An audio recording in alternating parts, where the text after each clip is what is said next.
ಕರ್ನಾಟಕ ಎಕ್ಸ್‌ಪ್ರೆಸ್‌ಗೆ ಸ್ವಾಗತ. ನಾನು ಸೀಮಾ ಬಂಗಾರಪ್ಪ. ಇನ್ನೊಂದು ವಾರದಲ್ಲಿ ದೇವರಾಜು ಅರಸು ಅವರ ದಾಖಲೆಯನ್ನ ಸಿಎಂ ಸಿದ್ದರಾಮಯ್ಯ ಬ್ರೇಕ್ ಮಾಡಲಿದ್ದಾರೆ.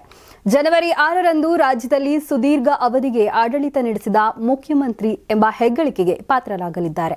ಇದೇ ಖುಷಿಗೆ ಸಿದ್ದು ಅಭಿಮಾನಿಗಳು ನಾಟಿ ಕೋಳಿ ಔತಣಕೂಟಕ್ಕೆ ಭರ್ಜರಿ ಸಿದ್ಧತೆಯಲ್ಲಿ ತೊಡಗಿದ್ದಾರೆ.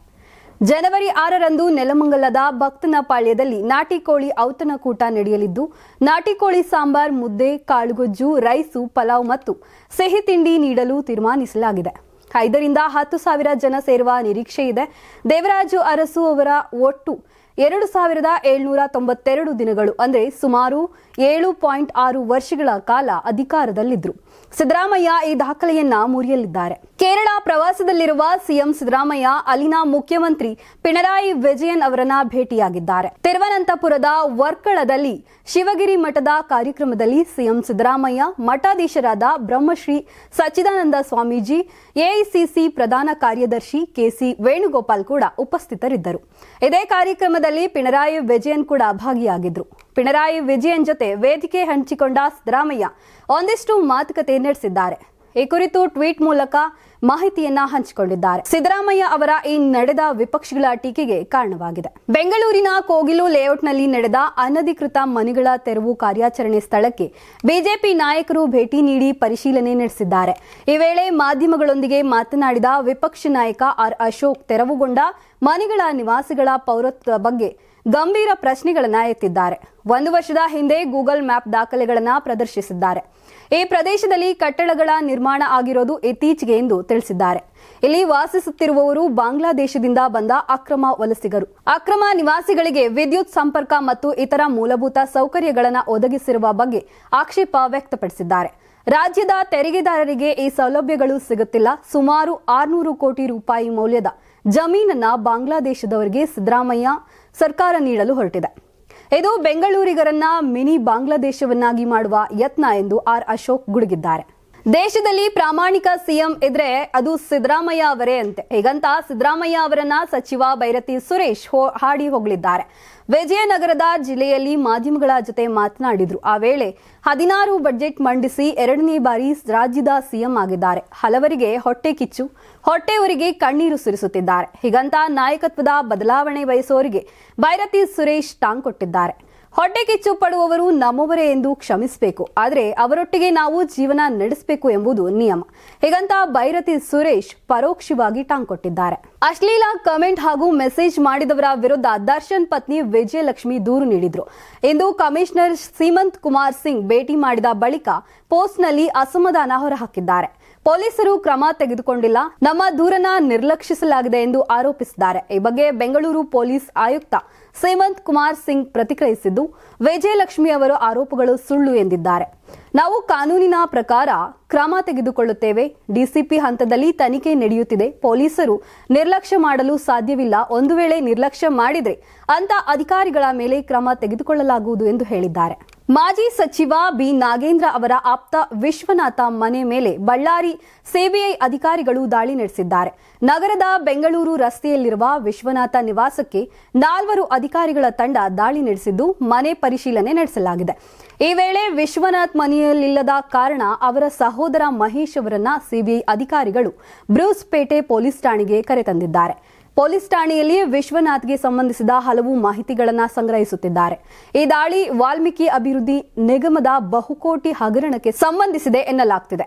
ಪ್ರಕರಣದಲ್ಲಿ ವಿಶ್ವನಾಥ್ ಪಾತ್ರವಿದೆ ಎಂಬ ಆರೋಪದ ಮೇರೆಗೆ ಈ ಕ್ರಮ ಕೈಗೊಳ್ಳಲಾಗಿದೆ ಎಂದು ಮೂಲಗಳು ತಿಳಿಸಿವೆ. ಹೊಸ ವರ್ಷ ಸ್ವಾಗತಿಸಲು ಬೆಂಗಳೂರು ಸಜ್ಜಾಗಿದ್ದು, ನಗರದಾದ್ಯಂತ ಬಿಗಿ ಪೊಲೀಸ್ ಬಂದೋಬಸ್ತ್ ಏರ್ಪಡಿಸಲಾಗಿದೆ.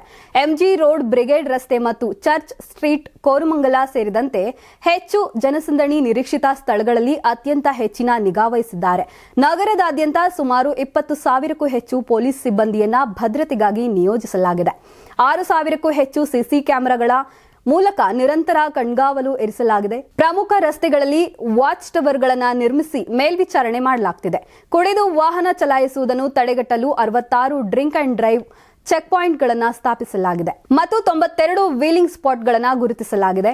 ಮಹಿಳಾ ಸುರಕ್ಷತೆಗೆ ಹೆಚ್ಚಿನ ಕ್ರಮ ಕೈಗೊಳ್ಳಲಾಗಿದ್ದು QRT ಚೆನ್ನಮ್ಮ ಪಡೆ ಸೇರಿ ವಿಶೇಷ ಪೊಲೀಸ್ ಪಡೆ ನಿಯೋಜನೆ ಮಾಡಲಾಗಿದೆ. ಡಿಸಿಪಿ ಶ್ರೇಣಿಯ ಮಹಿಳಾ ಅಧಿಕಾರಿಗಳು, ವುಮೆನ್ ಬೌನ್ಸರ್ಸ್ ನಿಯೋಜಿಸಲಾಗಿದೆ.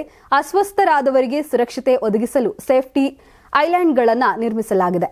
ವುಮೆನ್ ಶೆಲ್ಟರ್ಗಳಲ್ಲಿ ಮಹಿಳಾ ಸಿಬ್ಬಂದಿ ಮತ್ತು ಆರೋಗ್ಯ ಸಿಬ್ಬಂದಿ ಲಭ್ಯವಿರುತ್ತಾರೆ.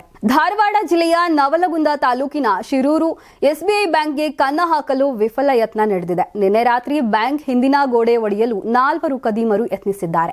ಗೋಡೆ ಒಡೆಯುವಾಗ ಜೋರಾಗಿ ಸದ್ದಾದ್ರಿಂದ ಭಯಗೊಂಡು ಎಸ್ಕೇಪ್ ಆಗಿದ್ದಾರೆ. ಬೆಳಗ್ಗೆ ಬ್ಯಾಂಕ್ ಸಿಬ್ಬಂದಿ ಕೆಲಸಕ್ಕೆ ಬಂದಾಗ ಪ್ರಕರಣ ಬೆಳಕಿಗೆ ಬಂದಿದೆ. ಬ್ಯಾಂಕ್ನಲ್ಲಿ 5 ಕೋಟಿ ಮೌಲ್ಯದ ಚಿನ್ನಾಭರಣ, 11 ಲಕ್ಷ ನಗದು ಇತ್ತು. ಸದ್ಯ ನವಲಗುಂದ ಪೊಲೀಸರು ಶ್ವಾನದಳ ಸ್ಥಳಕ್ಕೆ ಭೇಟಿ ನೀಡಿ ಪರಿಶೀಲನೆ ನಡೆಸಿದ್ದಾರೆ. ಘಟನೆ ಸಂಬಂಧ ನವಲಗುಂದ ಪೊಲೀಸ್ ಠಾಣೆಯಲ್ಲಿ ಪ್ರಕರಣ ದಾಖಲಾಗಿದೆ. ಮದ್ಯದ ನಶೆಯಲ್ಲಿ ತಾಯಿಯ ಜೊತೆ ತಮಾಷೆ ಮಾಡಲು ಹೋಗಿ ಯುವಕನೋರ್ವ ಮೃತಪಟ್ಟಿದ್ದಾನೆ. ಬೆಂಗಳೂರು ಗ್ರಾಮಾಂತರ ಜಿಲ್ಲೆ ನೆಲಮಂಗಲದ ರೋಹಿತ್ ನಗರದಲ್ಲಿ ನಡೆದ ಘಟನೆ. 28 ವರ್ಷದ ವಿಜಯಕುಮಾರ್ ಮೃತ ದುರ್ದೈವಿಯಾಗಿದ್ದು, ಮಗನ ಹುಚ್ಚಾಟಕ್ಕೆ ತಾಯಿ ಹಾಗೂ ಸಂಬಂಧಿಕರು ಕಣ್ಣೀರಲ್ಲಿ ಕೈತೊಳೆಯುವಂತಾಗಿದೆ. ನೆನೆ ಸಂಜೆ ಮದ್ಯ ಸೇವಿಸಿ ಮನೆಗೆ ತೆರಳಿದ್ದ ವಿಜಯಕುಮಾರ್ ತಾಯಿಯ ಬಳಿ ಖರ್ಚಿಗೆ ಹಣ ನೀಡುವಂತೆ ಕೇಳಿದ್ದ.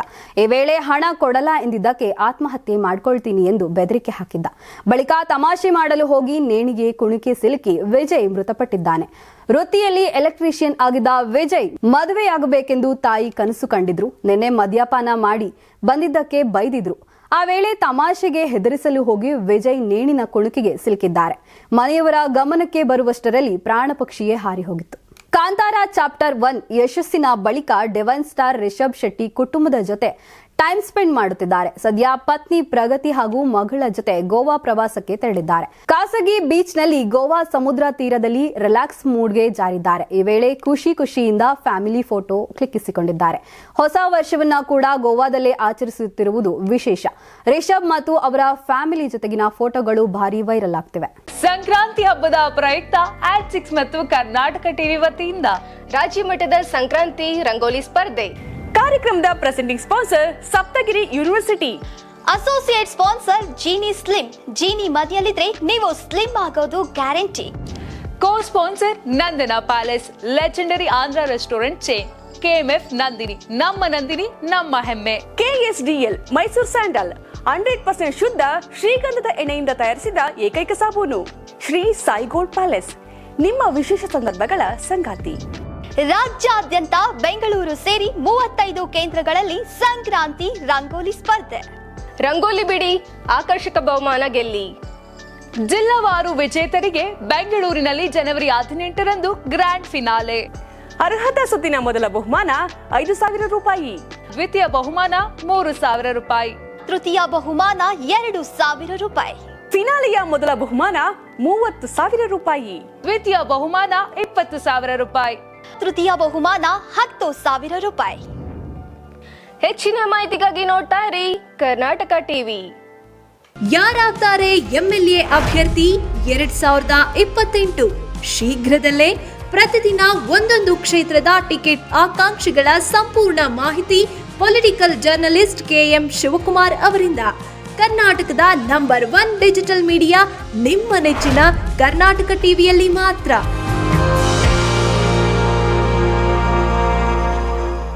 ನೀವು ಸಣ್ಣ ಆಗ್ಬೇಕಲ್ವಾ? ಅದು ಒಂದು ಉತ್ತಮ ಆಹಾರದಿಂದ ಸಣ್ಣ ಆಗ್ಬೇಕಲ್ವಾ? ಪ್ರತಿದಿನ ನಮ್ಮ ಜೀನಿ ಸ್ಲಿಮ್ ನ ಯೂಸ್ ಮಾಡಿ ಯಾವುದೇ ಸೈಡ್ ಎಫೆಕ್ಟ್ ಇಲ್ದಂಗೆ ನೀವು ಸಣ್ಣ ಆಗ್ತೀರಾ.